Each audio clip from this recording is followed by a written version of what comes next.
Namaskar, Dr. Shreya Tayan here, and I'm just drinking on some ancestral plant medicine. And I wanted to talk to you about the benefits of tapping into plants. So, yesterday, me and my daughter, we had an opportunity to eat at a new vegan place.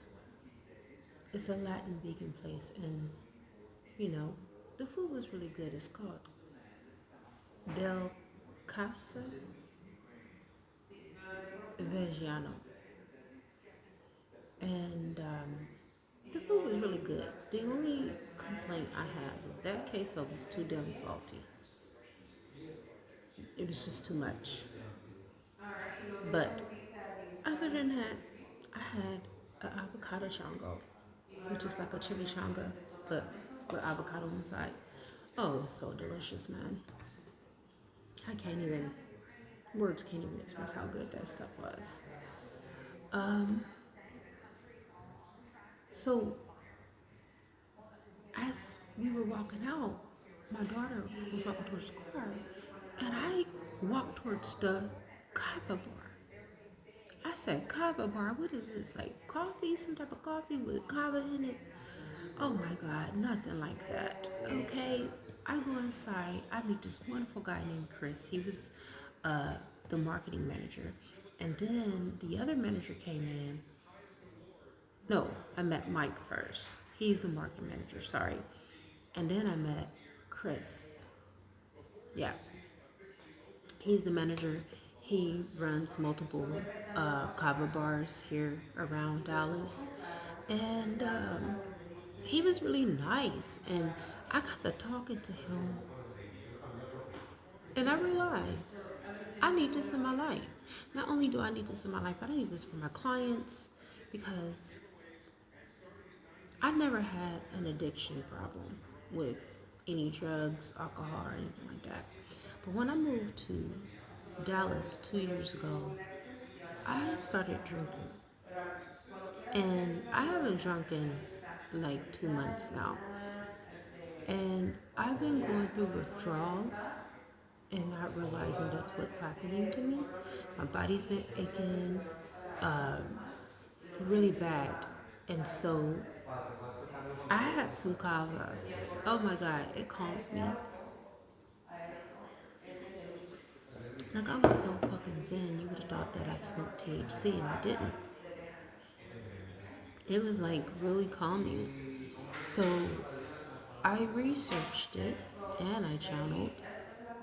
This is what the ancients did, and some people still do in ceremonies. They offer kava, the herb. It's really bitter. Some people, drink out of a coconut shell. They drink it. You can do it that way.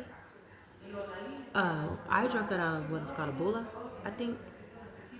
It's like stainless steel little shell.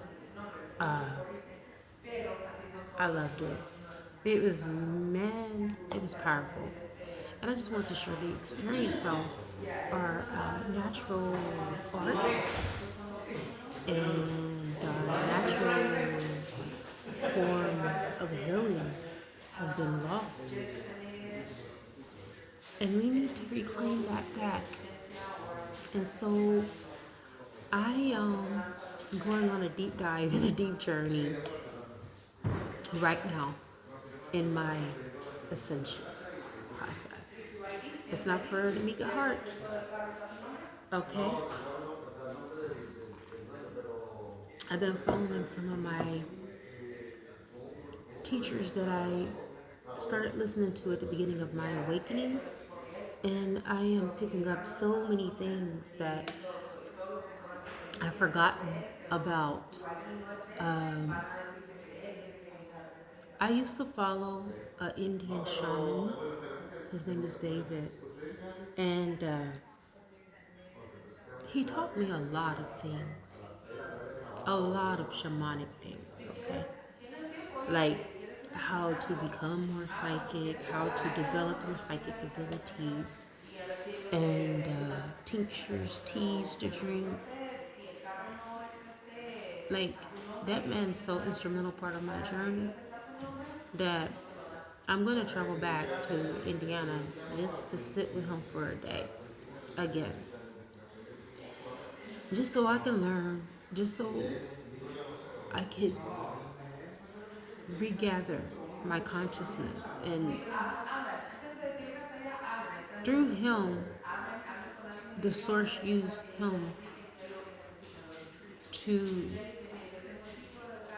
find me, the real me, not the ego me, not the physical me, but the spiritual me, the soul. Which, they tell us that the soul is within us, but the soul has a whole different dominion of its own, a whole different realm of its own. I found that out last night. I found out the bloodlines that I'm from, the royal bloodlines that I'm from. And I think that people should get a bloodline reading, not necessarily DNA. Because what is DNA anyway besides junk? What is DNA? DNA, what can you do with it? After you know where you came from, what can you do with it? That's why I think that bloodline readings are more powerful. Because there's so much you can do with that knowledge, you know? Then they introduced me to Vanuatu, which is a different form. They have different variations of kava. I didn't even know that. I just thought kava was kava and it came from India. No, they have different kava plants around the world. Thailand, I think the one I had was from Thailand last night, or not last night, yesterday evening. And then he introduced me to Kratom. Um, for people that are struggling with opioids, meth, whatever, this is a perfect like herb because it gives you that high feeling for like 5 to 7 hours. Keeps you in that Zen meditative state without the withdrawals, without the bad harsh effects. And this is crazy because this is in alignment with what I want to do to help people with addictions. Like, I was called to do this. And meeting those managers at a kava bar last night really is helping me to realize why things have happened the way they have happened in my life and why I had to meet them to be able to experience for myself what it does, right? So I can help others. So I'm putting some things together as we speak, some elixirs. That's what the ancestors have me working on. And some divination tools that are lost, ancient knowledge that I'm bringing back through my practice. Oh, and by the way, this is Vanuatu, okay? This is kava that I'm drinking. All right.